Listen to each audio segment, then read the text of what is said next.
경향성은 비슷해요. 주기율 표상이 더 어디로 갈수록 핵과 전자간의 인력이 클까요? 오른쪽. 왜? 오른쪽으로 갈수록 핵의 양성자수가 많으니까.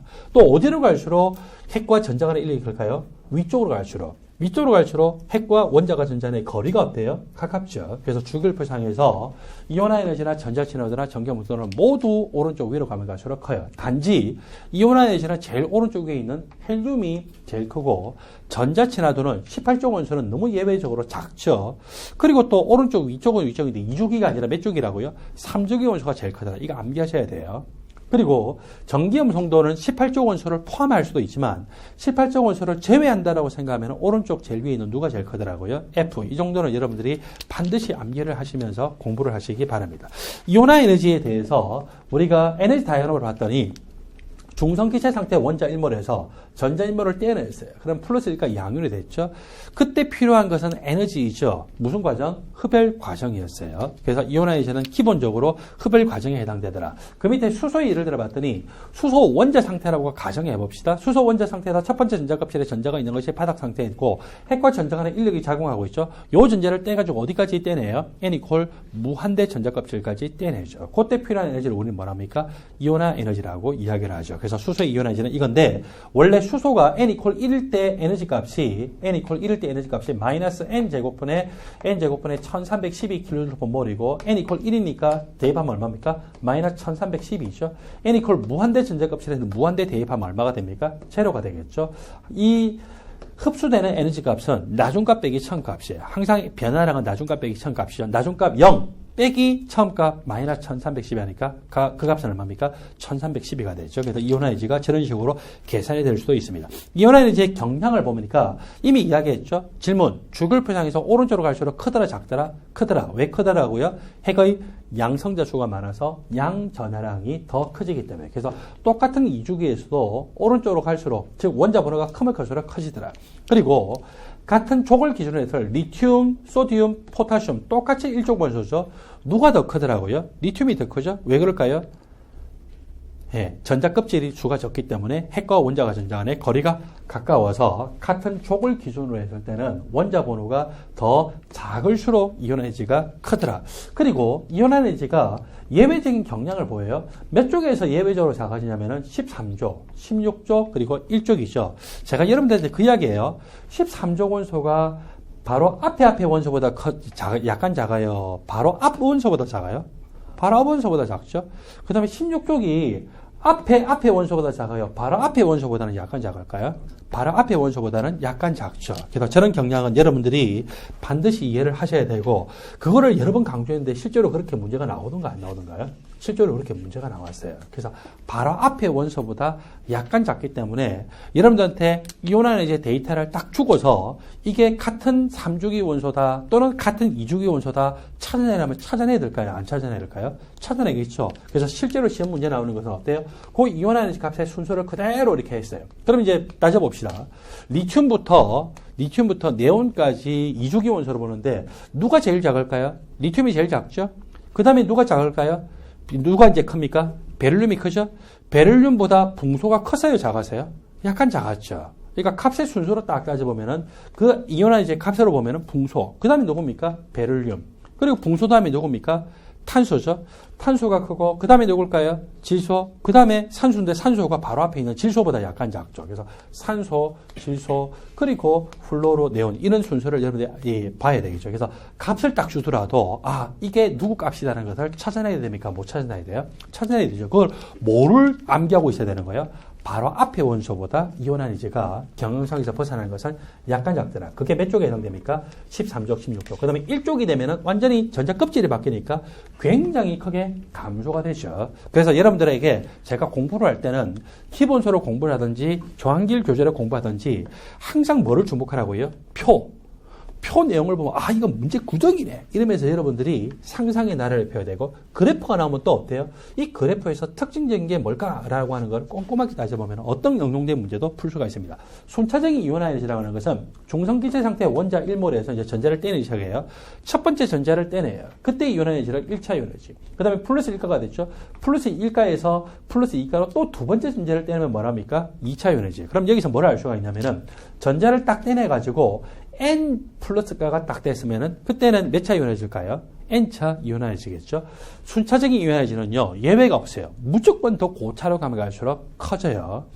여러분들이 이온화 에너지, 1차 이온화 에너지에서 예외적인 경량 몇 쪽에서 나타나요? 13쪽, 16쪽, 1쪽이죠. 그렇다고 해서 순차적인 이온화제가 예외 있어요? 없어요. 예외 없이 항상 가면 갈수록 더 크더라. 그래서 가면 갈수록 크더라라고 하는 것은 여기서 우리가 뭐에서 알 수 있느냐? 마그네슘의 예를 들어서 같이 공부를 해볼까요? 마그네슘 12번 원소예요. 바닥 상태에서 전자가 12개죠. N=1인 1인 상태에서 전자 2개, N=2에서 전자 8개, N=3에 제일 마지막 전자 껍질에 전자가 2개가 있는데 그때 N=3에서 첫 번째 전자가 딱 떨어졌어요. 그리고 N=3에 두 번째 전자가 딱 떨어지는데 자, 첫 번째 전자를 떼내기가 쉬울까요? 두 번째 전자를 떼내기 쉬울까요? 첫 번째 전자. 왜 그럴까요? 이 전자는 안쪽 전자 껍질뿐만 아니라 여기 같은 전자 껍질에 있는 전자하고도 반발력이 장구하죠. 근데 이게 탁 떨어졌어요. 이게 떨어지고 나면은 이 전자는 안쪽 전자 껍질의 전자하고는 반발력이 있지만 같은 전자 껍질에 있는 전자하고의 반발력은 있어요, 없어요? 반발력 없죠. 반발력이 없으면 어때요? 진짜 핵하고 인력을 극복할 만큼 에너지를 가해줘야 되거든요. 그래서 1차보다는 2차가 더 이온화이지가 크겠구나. 그 다음에 2차보다 3차는 굉장히 더 커요. 왜냐하면 두 번째 전자 떼내고 세 번째 전자 떼내려고 하니까 어디 거를 떼내야 돼요? 두 번째 전자 껍질. 이 두 번째 전자 껍질에 있는 전자는 핵하고의 거리가 가까워서 인력이 너무 크죠. 그래서 이 2차보다 3차가 거의 몇 배나 크냐면은 거의 50배 가까이 크더라 이거예요. 자, 이걸 통해서 우리는 또 뭘 알 수가 있습니까? 아, 원자가 전자가 몇 개냐. 그래서 N차 이온화 에너지보다 N 플러스 1차 이온화 에너지가 무지막지하게 크더라. 3배가 크더라. 5배가 크더라. 12배가 크더라. 이렇게 되면은 그럼 원자가 전자가 몇 개라고요? N개구나 라고 생각할 수가 있죠. 1족 원소는 1차보다 2차가 거의 10배 정도 커요. 2족 원소, 알칼리 통금속 원소를 보니까 2차보다 3차가 거의 어때요? 5배 정도 이렇게 크더라 이거죠. 그래서 이렇게 순차적인 이온화지를 보면은 원자가 전자 개수가 몇 개인지도 가늠할 수 있고 몇 족 원소인지도 가늠할 수 있습니다. 4번에 보니까 이온화지의 경량성에 벗어나는 것은 우리 이미 암기를 했죠. 몇 족입니까? 시작. 13족, 16족이었죠. 1족은 왜 경량성에서 벗어납니까? 전자 껍질 수가 감소하니까. 전자 껍질 수가 증가하니까. 죄송합니다. 그 다음에 13족은 왜요? 전자 부껍질 수가 증가하니까. 그리고 16족은 왜 벗어날까요? 전자가 이제 NP 오비탈에서 쌍을 이루기 시작하죠. 아까 제가 4주기 전위금속 원소에서 D 오비탈의 전자가 쌍을 이루기 시작하니까 생각보다는 반발력이 크더라 했죠. P 오비탈도 마찬가지예요. P 오비탈에서 질소를 보면은 질소는 바닥 상태에서 이 P 오비탈에 전자가 몇 개가 채워져 있습니까? 한 개죠. 근데 산소가 딱 돼버리면은 산소는 이 P 오비탈에 전자가 한 개 채워지고 그리고 쌍을 이루기 시작하죠. 이거는 우리가 생각한 것보다는 반발력이 크더라 이거죠. 그래서 그 전자는 예상보다는 질소의 전자 한 개 떼내는 것보다는 산소의 전자 한 개 떼내는 것이 더 에너지가 많이 들더라, 적게 들더라? 더 적게 들더라. 왜? 반발력 때문에. 그래서 예외적으로 어때요? 이온화이지가 작은 거예요. 자, 이렇게 우리가 생각을 할 수 있었고, 전자친화도를 봅니다. 전자친화도는 이온화이지와 경량이 비슷한 것 같은데, 그런데 정의가 완전히 다르죠.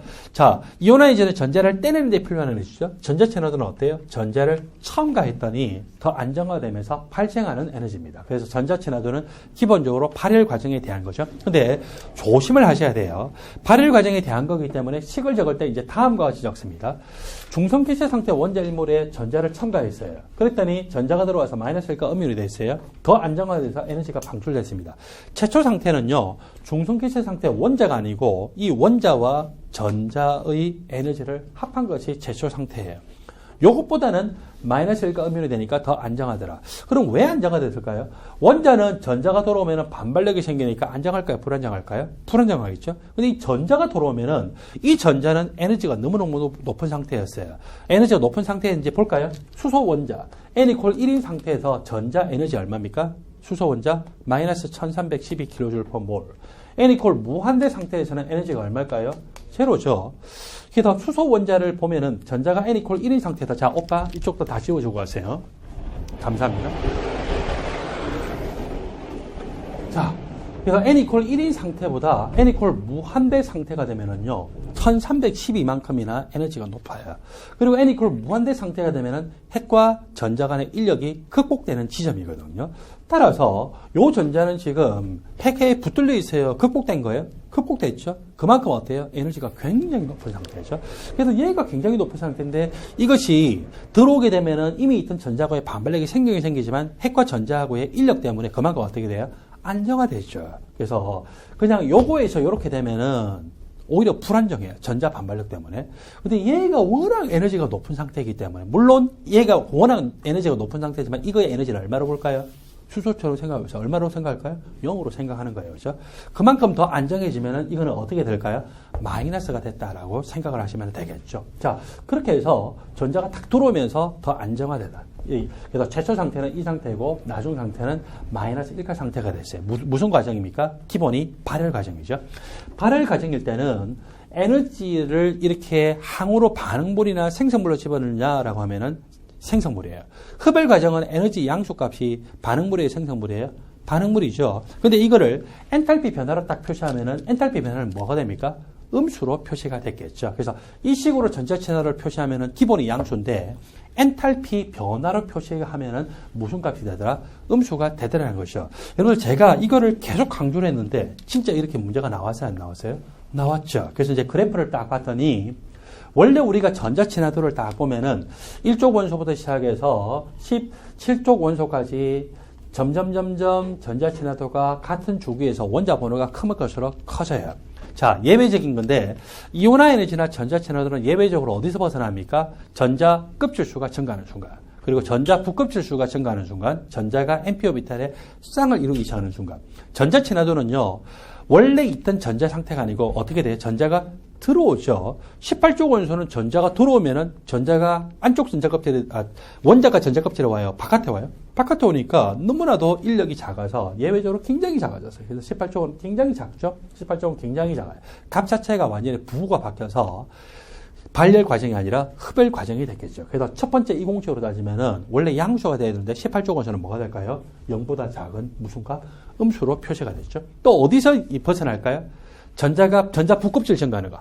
들어왔더니 전자 부껍질 증가하는 것은 s오비탈의 전자가 꽉 차 있었는데 또 전자가 들어오면은 p오비탈의 전자 들어오면서 전자 부껍질 들어오겠죠. 그럼 뭘까요? 이족이겠죠. 근데 이족에서 예외적으로 벗어나는 것을 볼 수 있고, 그 다음에 질소 같은 경우를 보면은 질소나 인과 같은 원소는 p오비탈의 전자가 몇 개? 한 개씩 존재하는데 한 개 딱 더 들어오면 어떻게 될까요? 쌍을 이루기 시작하면서 반발력이 예상보다 크겠죠. 벗어나는 거예요. 그래서 2족, 15족, 18족. 이유는 똑같아요. 전자 껍질 증가하는 거, 전자 부껍질 증가하는 거, 그리고 전자가 np오비탈의 쌍을 이루기 시작하는 거. 그래서 다시 질문. 이온화 에너지, 1차 이온화 에너지의 예외적인 경량은 어디서 나타나더라? 13족, 16족, 1족. 그리고 1차 전자 친화도의 예외적인 경량은 2족, 15족, 18족인데 18족 같은 경우는요, 아예 부호가 완전히 어떻게 돼요? 반대로 돼버리더라.